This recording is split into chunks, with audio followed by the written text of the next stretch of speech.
जय श्री राम।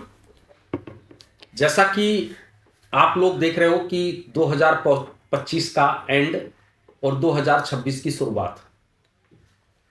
2025 को अगर हम देखेंगे और काउंटिंग करेंगे तो ये वैसे 549 नंबर बनता है और 9 अंक जो होता है वो हमेशा संघर्ष का होता है। ऐसे में व्यक्ति को बड़ा संघर्ष करना पड़ता है।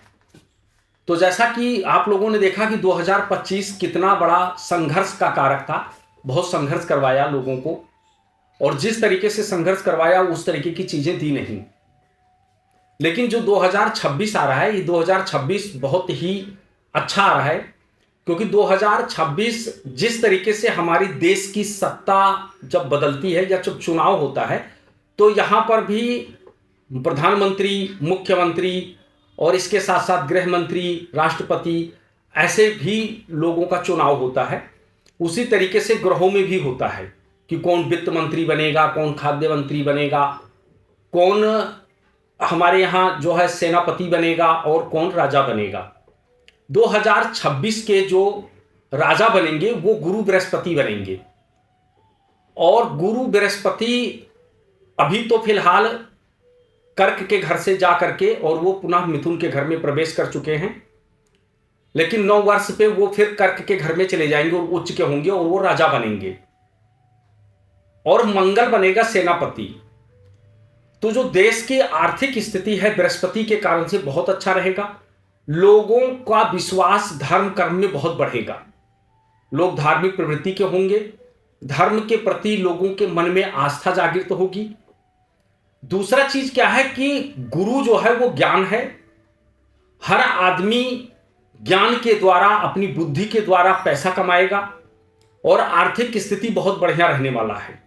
यानी लोगों को पिछले वर्ष 2025 में संघर्ष मनी था, लेकिन इस वर्ष लोगों को इजी मनी होगा। लेकिन वही एक तरीके से जो कमाने खाने वाले हैं या बिजनेस व्यापार करने वाले हैं उनके लिए स्थिति तो बढ़िया रहेगा, लेकिन राजनैतिक लोगों के लिए बहुत अच्छा नहीं रहेगा। जैसा कि लोग ये लगा रहे थे कि स्वर्ण का दाम घटेगा, लेकिन संभवतः 2026 में स्वर्ण का दाम और बढ़ेगा। और अभी जो भी हो आगे जाकर के ये करीब 2 लाख पे जाकर के रुकेगा, क्योंकि सोने का रेट बढ़ेगा। तिल, तेल, तिलहन इत्यादि इनके सबके भी रेट बढ़ेंगे। और इस वर्ष वर्षा का बहुत अच्छा आसार है। जैसे 2025 में कहीं वर्षा हुआ तो कहीं सूखा पड़ गया, लेकिन इस वर्ष समभाव से वृष्टि होगी, यानी बरसात होगा। और दूसरी चीज क्या है कि बड़े बड़े कथावाचक, बड़े बड़े महंत, महात्मा जो है उभर करके सामने आएंगे। हमारे देश के अंदर नया कानून कुछ भी जनता के लिए बढ़िया बन सकता है, जो जनता के पक्ष में होगा, जिससे जनता को बहुत अच्छा फायदा मिलेगा। लेकिन वही चीज अगर देखा जाए राजनीतिक के लिए तो 2026 बहुत बढ़िया नहीं है। देश विदेश के लिए बहुत अच्छा नहीं है, क्योंकि मंगल बनेगा मंत्री। और मंगल का मतलब होता है कि एंजाइटी। मंगल है युद्ध। मंगल क्रोधी और पापी ग्रहों में उनकी गिनती होती है। और मंगल एडवोकेट भी है, मंगल भूमि भी है। तो देश के जो बॉर्डर्स हैं वहां पर तनाव बहुत बढ़ेगा। बहुत सारे देश में सत्ता परिवर्तन होगा।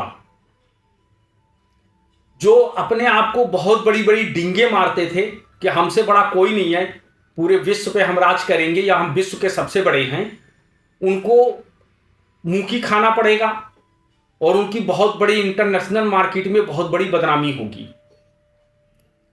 बम विस्फोट भी हो सकता है। उसके साथ साथ में क्या है, युद्ध की भी स्थितियां बनेंगी। अब आप ये मत सोच लेना कि जैसे तमाम सारे ज्योतिषी बोलते हैं कि भारत पाकिस्तान लड़ेगा या लड़ेगा, तो हर किसी का भविष्यवाणी जो होता है वो भारत पाकिस्तान को लेकर ही होता है। तो मैं ऐसा नहीं कर रहा हूं कि भारत पाकिस्तान का होगा, लेकिन अदर कंट्रियों में युद्ध की संभावनाएं, युद्ध जैसी संभावनाएं बन जाएंगी। लोग जो धार्मिक नहीं होंगे वो एंजाइटी में चले जाएंगे। जो धर्म के प्रति जिनका आस्था नहीं है, ऐसे लोग जो हैं वो क्रोध का जीवन व्यतीत करेंगे, क्रोधी बन जाएंगे, मुकदमे में बढ़ोतरी होगा, आगजनी जैसी स्थितियां होंगी, आगजनी भी स्थितियां हो सकती हैं। वैसे अगर देखा जाए तो मंगल गुरु बहुत अच्छा है विद्यार्थियों के लिए, जो नई शिक्षा लेना चाहते हैं, जो बाहर जाकर पढ़ाई करना चाहते हैं, उनके लिए बहुत अच्छा वर्ष रहेगा, ये बहुत बढ़िया साल रहेगा।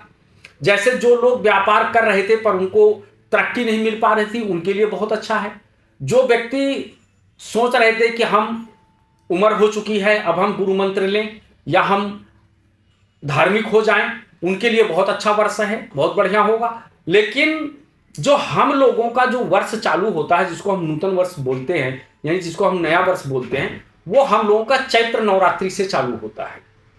इसलिए चैत्र नवरात्रि से हमारा वर्ष चालू होता है। लेकिन अंग्रेजी कैलेंडर से अगर हम देखा जाए तो 1 जनवरी से नया वर्ष चालू हो जाता है।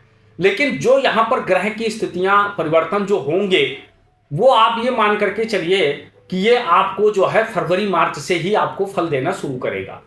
तो फरवरी मार्च से 2026 का बहुत अच्छा परिणाम रहेगा, यानी मार्च से लेकर के और मार्च तक। वैसे हम लोगों में क्या होता है, जब होलिका दहन होता है, उसके दूसरे दिन जब जिसको हम रंग खेलते हैं, उस दिन क्या होता है कि हम लोगों को संवत भी हमारा बदल जाता है और संवत की बात की जाती है कि अब ये कौन सा संवत आ रहा है और इस संवत का मालिक कौन है, किसके नाम पे संवत होगा। तो संवत भी बहुत बढ़िया है। कुल मिलाकर के 2026 लोगों के लिए बहुत सारी खुशियां लेकर आएगा। अविवाहित लोगों का विवाह हो जाएगा, जिनके दाम्पत्य जीवन में बहुत सारी दुख चल रहा था, तलाक जैसे नौबतें आ रही थी, उनका भी दाम्पत्य जीवन में बहुत बड़ा सुधार आएगा।